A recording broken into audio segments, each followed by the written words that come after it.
जय हिंद दोस्तों, यहाँ पर जो है वर्णमाला का छोटा सा वीडियो आपके लिए लेकर आया हूँ जो कि बहुत ही काम का है। यहाँ पर जो है वर्णमाला का एक भी पॉइंट छूटने वाला नहीं है, तो वीडियो को बिना स्किप किए पूरा जरूर देखिएगा, क्योंकि वर्णमाला आपके एग्ज़ाम के लिए बहुत ही महत्वपूर्ण होता है। जिसमें हिंदी होती है उसमें आपको वर्णमाला देखने को मिल जाता है, 1 2 3 प्रश्न। ठीक है, तो चलिए इस वर्णमाला सेशन को देख लेते हैं। तो वर्णमाला, तो यहाँ पर देखिए हमने लिखा है इसको, ठीक है, पूरा का पूरा। सामान्य या व्यावहारिक हिंदी में जो है वर्णों की संख्या कितनी होती है? तो 44 होती है। ठीक है, सामान्य या व्यावहारिक हिंदी में किसकी संख्या? तो वर्णों की संख्या। मानक हिंदी में जो है वर्णों की संख्या कितनी होती है? तो 52 होती है। ठीक है, मानक हिंदी में वर्णों की संख्या 52 होती है।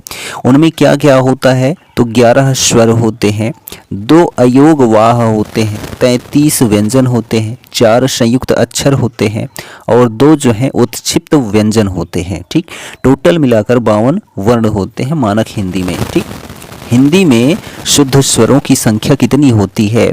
तो हिंदी में शुद्ध स्वरों की जो संख्या होती है वह 10 होती है, जिनमें जो है री को छोड़ दिया जाता है। ठीक है, री को जो है छोड़कर जो है कुल कितने बन जाते हैं? तो 10 हिंदी में शुद्ध स्वरों की संख्या। ठीक है, हिंदी में जो है मात्राओं की जो संख्या है वह कितनी है? तो 10 है। ठीक है, इनमें छोड़ा किसको जाता है? तो छोटे आ को छोड़ा जाता है। ठीक, हिंदी में स्वरों की संख्या कितनी है?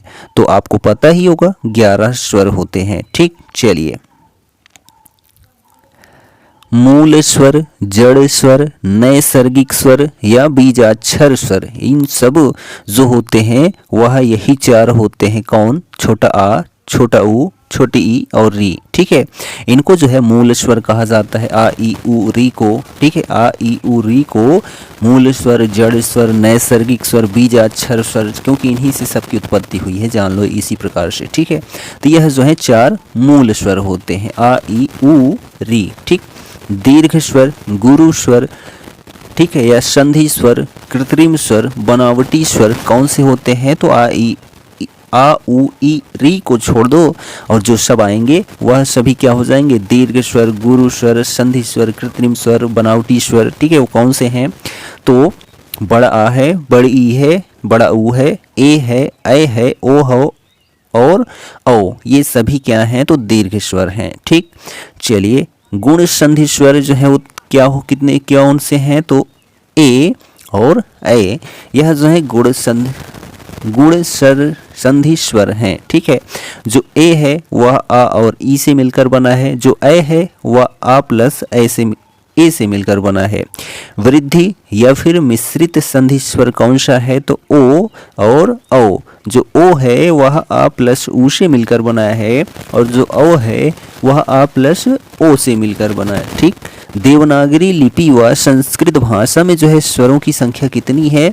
तो 13 है। ठीक है, देवनागरी लिपि में या फिर जो है संस्कृत भाषा में स्वरों की संख्या कितनी है? तो 13 है। 11 हम लोगों ने पढ़ा है हिंदी में, ये देख लीजिए। ठीक है, लेकिन संस्कृत में या देवनागरी लिपि में कितनी होती हैं? तो 13 होती है। कौन सा जुड़ जाता है? तो री जो होता है। ठीक है, री में भी री एक प्रकार का होता है और लिरी, ये 2 जुड़ जाते हैं तो इनकी संख्या 13 हो जाती है। मुखाकृति के आधार पर जो है स्वरों की संख्या कितनी होती है? तो 4 होती है। अब देख लेते हैं मुखाकृति के आधार पर। तो संवृत स्वर, ठीक है, संवृत स्वर जो होते हैं आ ई उ, ठीक है, और री। ठीक है, ई उ री, यह जो है संवृत स्वर हैं। ठीक, विवरित स्वर कौन से होते हैं? तो बड़ा आ। अर्ध संवृत स्वर कौन से होते हैं? ए ओ। ठीक, और अर्ध विवरित स्वर कौन से होते हैं? तो छोटा आ, ए औ, औ। ठीक है, ये सभी जो है कौन से हैं? मुखाकृति के आधार पर स्वर हैं। ठीक, और इन सब को जोड़ दिया जाए तो मौखिक या फिर निरनुनासिक स्वर बन जाता है, जिनकी संख्या कितनी होती है? तो 12 होती है। यह भी क्वेश्चन में पूछ लिया जाता है कि निरनुनासिक स्वर की संख्या कितनी होती है या फिर मौखिक स्वर की संख्या कितनी होती है? तो 12 होती है। ठीक, चलिए, जीभ के भाग के आधार पर, ठीक है, जीभ के भाग के आधार पर जो स्वर होते हैं उनको 3 भागों में बांटा गया है। वो कौन से हैं? तो अग्रभाग में क्या आता है? ई री, ए ऐ। ठीक, और मध्य भाग में क्या आता है? तो छोटा आ आता है। और पश्चिम भाग में क्या आता है? तो बड़ा आ, उ औ आ, ठीक है, ये पश्च भाग में आता है। मात्रा स्वर को जो है समरूप या ग्रेफीम कहते हैं, ठीक है। ये इंपॉर्टेंट पॉइंट है कि मात्रा स्वर को क्या कहते हैं, तो समरूप या फिर ग्रेफीम कहते हैं। संयुक्त स्वरों की संख्या कितनी है, तो 4 है। वो कौन से हैं, ठीक है। संयुक्त स्वर बात कर रहा है, व्यंजन नहीं। तो व्यंजन भी 4 ही है, लेकिन संयुक्त स्वर भी 4 ही है, ए ऐ ओ औ, ठीक है। इनको संयुक्त स्वर क्यों कहा गया है, तो अब हम आपको बता देते हैं क्यों कहा गया है ए ऐ ओ औ। तो यहाँ पर देखिए ए हो गया, ऐ हो गया, ओ हो गया और यहाँ पर औ हो गया। तो जो ए है वह आ प्लस ई से मिलकर बना है, ऐ जो है आ प्लस ए से मिलकर बना है, ओ जो है आ प्लस ऊ से मिलकर बना है, और जो औ है वह आ प्लस ओ से मिलकर बना है, इसलिए इसको संयुक्त स्वर कहा जाता है। संयुक्त व्यंजन भी ऐसे ही होता है, ठीक है। जो दो चीज़ों से मिलकर बना होगा उन्हीं को संयुक्त कहेंगे ना। चलिए अब बात करते हैं हम, तो स्वर को पढ़ लिए, अब व्यंजन की बात करते हैं। व्यंजन, ठीक, का वर्ग से पा वर्ग तक जो है स्पर्श व्यंजन होते हैं वह कितने होते हैं, तो 25 होते हैं, का वर्ग से पा वर्ग तक। अब यहाँ पर आप कहेंगे सर का वर्ग और पा वर्ग क्या है, तो देखिए का से लेकर पा, ठीक है। जैसे का से का वर्ग में क्या आएगा, का खा गा घा अंगा, ठीक है। और जो है दूसरा जो वर्ग बनेगा वो बनेगा चा वर्ग, चा छा जा झा इया, ठीक। तीसरा टा वर्ग बनेगा, टा ठा डा ढा अड़ा, ठीक। चौथा जो है ता वर्ग बनेगा, ता था दा धा ना। और पांचवा जो है पा वर्ग बनेगा, पा फा बा भा मा। तो यहाँ पर का से लेकर पा वर्ग तक टोटल 5 आप व्यंजन जोड़ेंगे, ठीक है, टोटल 25 हो जाएगा, ठीक। यही होता है स्पर्श व्यंजन। उसके बाद अंतस्थ व्यंजन, जो अंतस्थ व्यंजन है वह कितने होते हैं, तो 4 होते हैं, या रा लावा, ठीक। उसमें व्यंजन जो है सा खा सा ह, ठीक है। और संयुक्त व्यंजन कौन से हैं, तो छत्र अंग ज्ञासरा होते हैं। तो छत्र जो होता है वह का और खा से मिलकर बनता है, त्र जो है ता और रा से, ज्ञा जो है जा और या से, स्रा जो है सा और रा से मिलकर बनता है, ठीक। उत्क्षिप्त या फिर ताड़नजात या फिर विकसित या फिर द्विगुण व्यंजन कौन होते हैं, डाढ़ा होते हैं, ठीक है। सड़क और पढ़ना में प्रयोग होता है इनका। तो इनको जो है डाढ़ और ढा को जो है उत्क्षिप्त ताड़नजात विकसित द्विगुण व्यंजन कहा जाता है, ठीक। चलिए आगे बात करते हैं। यहाँ पर व्यंजनों का वर्गीकरण किन रूपों में किया गया है, तो उच्चारण के आधार पर जो है इनको जो है 7 भागों में बांटा गया है, किनको, व्यंजनों को, ठीक है। इसी में हम जो है स्वर को भी अटेंड कर लेंगे कि इनकी जो है उच्चारण कहाँ से होता है, ठीक है। चलिए तो उच्चारण के आधार पर जो व्यंजनों का वर्गीकरण है 7 प्रकार से है। देखिए कंठ जो होता है, कंठ में कौन कौन आते हैं, कंठ, ठीक है, क ख ग घ अंगा और हा, ठीक। क ख ग घ अंगा हा, ये जो है कंठ में आते हैं और स्वर भी इन्हीं में आते हैं, क्या, आ आहा, ठीक है। क ख ग घ अंगा हा आ आहा, ये कंठ से उत्पन्न होते हैं। और तालु से कौन आते हैं, तो चा छा जा झा इया या सा ई, ठीक है। चा छा जा झा इया या सा ई, यह सभी जो है तालु से उत्पन्न होते हैं। मूर्धन्य या फिर मूर्धा से टा ठा डा ढा अणा रा शा और री, ठीक है। टा ठा डा ढा अणा रा खा री जो है यह मूर्धन्य होते हैं, ठीक। दंत में कौन आते हैं, तो ता था दा धा ना ला शा, ठीक है। ता था दा धा ना ला शा, यह जो है दंत से आते हैं। इनको जो है वत्स व्यंजन भी कहा जाता है संस्कृत में, किनको, ला शा, ठीक है, ना ला शा को जो है वत्स व्यंजन संस्कृत में कहा जाता है। ओष्ठ में कौन आते हैं, प फ ब भ म, ठीक है, प फ ब भ म, तो यहाँ पर और उ प फ ब भ म उ, यह जो है ओष्ठ व्यंजन होते हैं। आप इनका प्यार से उच्चारण करेंगे तो आपको समझ में आ जाएगा कि इनका उच्चारण स्थान क्या है, कहाँ है, ठीक।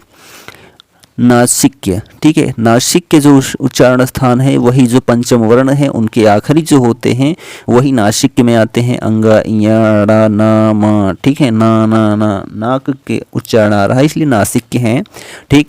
और दंत और ओष्ठ से जो है जो उच्चारण होता है वा का होता है। कंठ तालु से जो है ए ऐ का होता है और कंठोष्ठ से जो है वो ओ औ का होता है, ठीक। चलिए आप इसका स्क्रीनशॉट ले सकते हैं आसानी से, आपको यहाँ पर कम मैटर में जो है ज़्यादा देखने को मिल जाएगा, पढ़ने को मिल जाएगा। तो ये आप स्क्रीनशॉट ले सकते हैं, बहुत काम की चीज़ है। चलिए आगे बात करते हैं, इसका भी आप स्क्रीनशॉट ले सकते हैं। चलिए, प्राणत्व के आधार पर जो है व्यंजनों को कितनी भाग में बांटा गया है? 2। ठीक है, कौन कौन से? अल्प प्राण, महाप्राण। तो अल्प प्राण में क्या क्या आता है? तो यही बहुत कन्फ्यूज़न होता है, अल्प प्राण, महाप्राण, घोष, अघोष में। ठीक है, तो चलिए कोई दिक्कत नहीं, सीख लेते हैं। तो अल्प प्राण जो होता है प्रत्येक वर्ग में 1, 3, 5। ठीक है, 1, 3, 5 यानी 135 प्रत्येक वर्ग अभी हमने कितना बताया? 5 बताया, का से लेकर पा वर्ग तक। तो इन सभी में जो है 1, 3, 5 जो होंगे अक्षर पर व्यंजन, वह क्या होंगे? अल्प प्राण होंगे। और क्या? या, रा, ला, वा, जिनको अंतस्थ व्यंजन कहते हैं, अंग जिनको अनुस्वार कहते हैं, और इसके साथ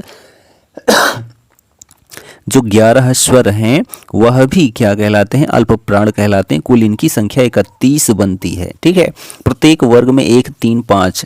1, 3, 5 का मतलब का वर्ग में क्या होगा? का होगा, गा होगा, ठीक है, और अंगा होगा। चा वर्ग में क्या होगा? चा होगा, जा होगा, इया होगा। ठीक, और टा वर्ग में क्या होगा? टा होगा, डा होगा और अणा होगा। और ता वर्ग में क्या होगा? ता होगा, दा होगा, ना होगा। पा वर्ग में जो है पा होगा, बा होगा और माँ होगा। ये सभी जो हैं प्रत्येक वर्ग के 1, 3, 5 हो गए। और या, रा, ला, वा, अंग, 11 स्वर, ये सभी जो है क्या है? अल्प प्राण हैं। महाप्राण कौन होते हैं? तो जो है आप ऐसा भी कर सकते हैं, या तो अल्प प्राण याद कर लीजिए या फिर महाप्राण, और जो बचते हैं वो जो है एक दूसरे के होंगे। जैसे महाप्राण याद कर लिया तो इनको छोड़कर जो बचेगा अल्प प्राण हो जाएगा। अल्प प्राण याद कर लिया तो अल्प प्राण को छोड़कर जितना बचेगा वो महाप्राण हो जाएगा, कोई दिक्कत नहीं है। प्रत्येक वर्ग में जो है 2, 4, अब यहाँ पर 1, 3, 5 देखिए, इनमें संख्या कौन सी छूट रही है? तो 2, 4 छूट रही है। ठीक, और कौन से होंगे? शाखा, शाहा यानी ऊष्म जो होते हैं, आहा, ठीक है, इनको विसर कहा जाता है। कुल इनकी संख्या 15 है। ठीक है, प्रत्येक वर्ग में 2 और 4। 2 और 4 का वर्ग में क्या होगा? खा और घा होगा। चा वर्ग में छा और झा होगा। ठीक है, और टा वर्ग में क्या होगा? ठा और ढा। और ता वर्ग में क्या होगा?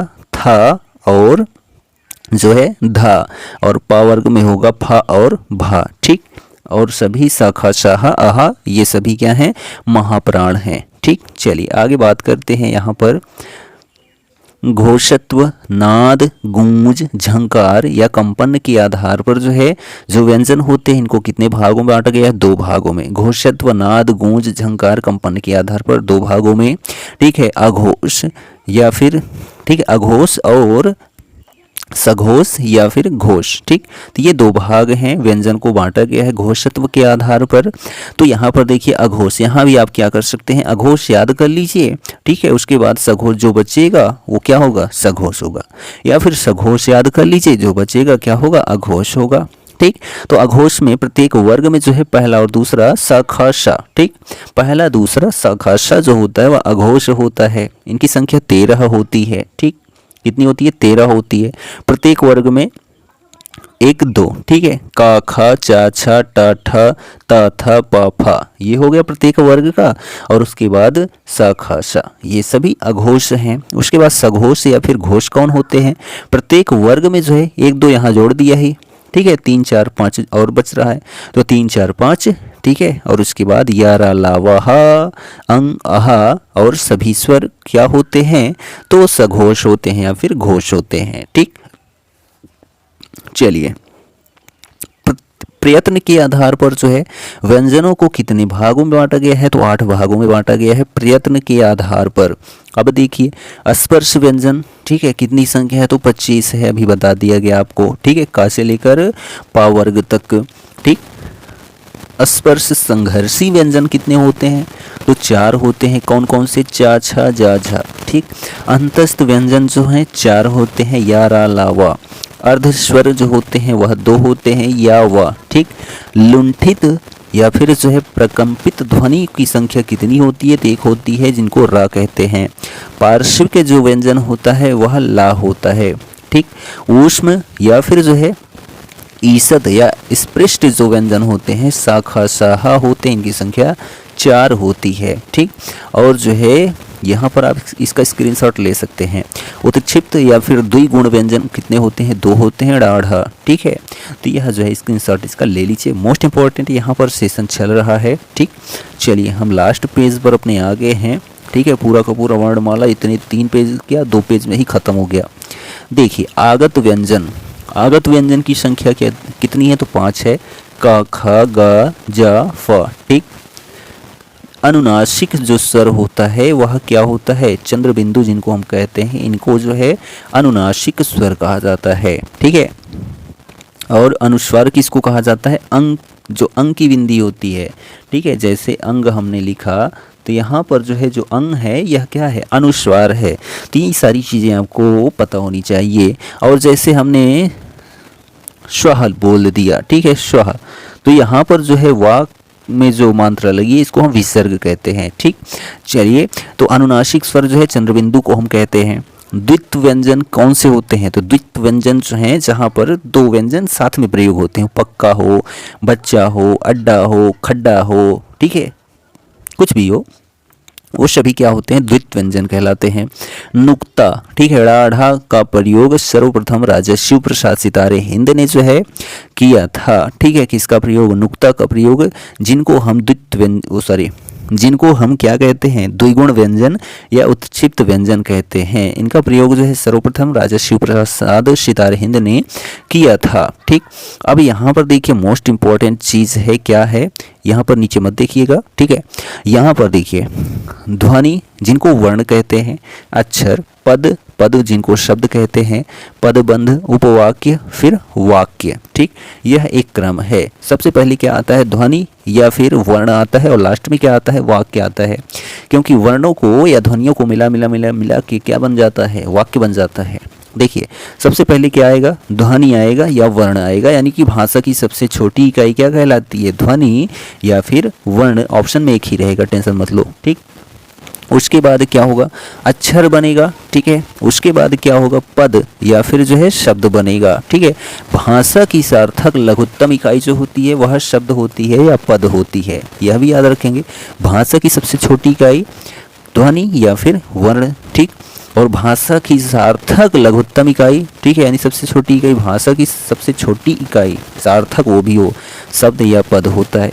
उसके बाद पदबंध बनता है और उसके बाद उपवाक्य बनता है और उसके बाद क्या बनता है? वाक्य बनता है, जो कि भाषा की सार्थक इकाई होती है, ठीक है। भाषा की सार्थक इकाई वाक्य होता है, भाषा की सार्थक लघुत्तम इकाई पद या फिर शब्द होता है और भाषा की सबसे छोटी इकाई ध्वनि या वर्ण होती है, ठीक। तो यह जो है हमारा वर्णमाला का सेशन था। कैसा लगा आपको सेशन?